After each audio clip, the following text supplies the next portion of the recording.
इंदौर में बड़े नेताओं के आने का दौर शुरू हो चुका है और अब हमारे साथ मौजूद है लाल सिंह आर्य जी, जो कि भाजपा अनुसूचित जाति मोर्चा के राष्ट्रीय अध्यक्ष हैं। भाई साहब, आपका इंदौर में बहुत बहुत स्वागत है। आप इंदौर आए हैं, प्रदेश कार्य समिति की बैठक भी रही है और पहले भी आप कई बार इंदौर आते रहते हैं, लेकिन आने वाले समय में अनुसूचित मोर्चा को किस प्रकार से यहाँ मजबूत किया जाएगा?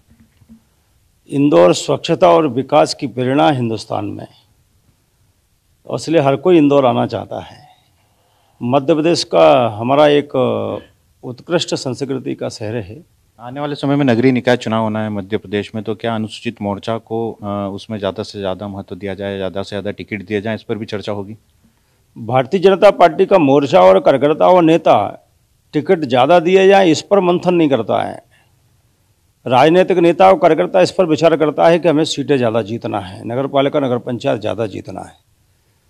पूरे देश में अभी नगरीय क्षेत्र के चुनाव हुए हों चाहे पंचायत के हुआ, भारतीय जनता पार्टी ने 5 प्रांतों में अपना ध्वज लहराया है, जिसमें अनुसूचित जाति मोर्चा के कार्यकर्ताओं ने बहुत सक्रियता के साथ हिस्सेदारी की है, उसमें सफलता भी मिली है।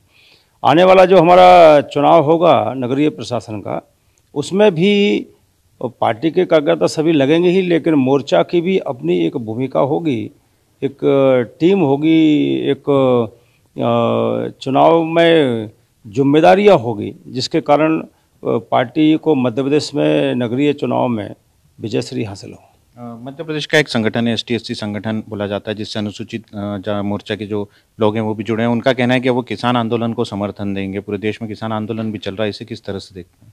मुझे लगता है कि तिरंगा झंडा हटाने के बाद, लोगों के तलवार मारने के बाद, डंडों से मारने के बाद यदि फिर भी आप किसान आंदोलन कहते तो मुझे लगता है अतिशयोक्ति होगी, क्योंकि लोगों की पोल खुल चुकी है।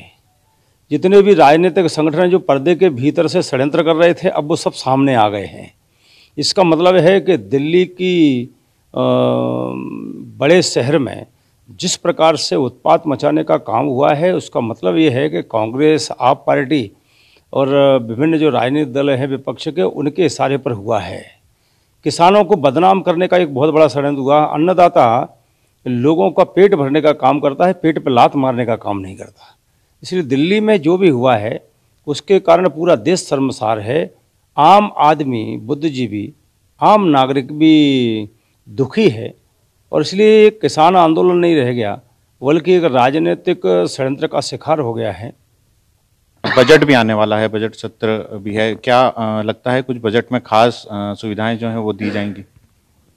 मध्य प्रदेश के मुख्यमंत्री आदरणीय शिवराज सिंह चौहान लोक कल्याणकारी, किसान हितैषी, युवा हितैषी, SC ST के उत्थान की दृष्टि से, वो विकास की दृष्टि से बजट सदैव ही लेकर आए हैं।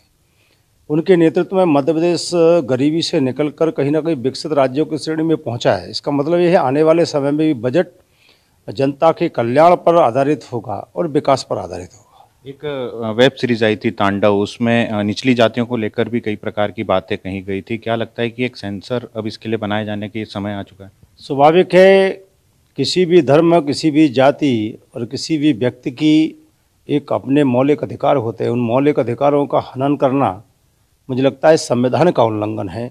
देश में देखने को मिल रहा है, चाहे अभी दिल्ली में जो तांडव हुआ हो, चाहे तांडव वेब सीरीज हो, चाहे CO को लेकर लोगों को जलाने का, मारने का काम हो, कहीं ना कहीं बाबा साहब अम्बेडकर के संविधान की लोगों आत्मा कुचल रहे हैं, उसका अपमान कर रहे हैं संविधान का।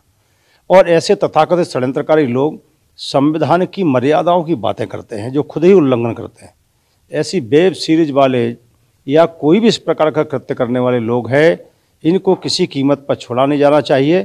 किसी के दूसरे की मान मर्यादा भंग करके और अपना सम्मान प्राप्त करना चाहते, ऐसा अधिकार संविधान नहीं देता है। कहीं ना कहीं इंदौर में जो कार्यक्रम होने जा रहा है उसके लिए बड़े पदाधिकारियों का आना यहाँ शुरू हो चुका है, और उसके बाद कहीं ना कहीं कल जो है मुख्यमंत्री भी यहाँ पर पहुँचेंगे। टीवी भारत के लिए अंशुल मुकाती, इंदौर।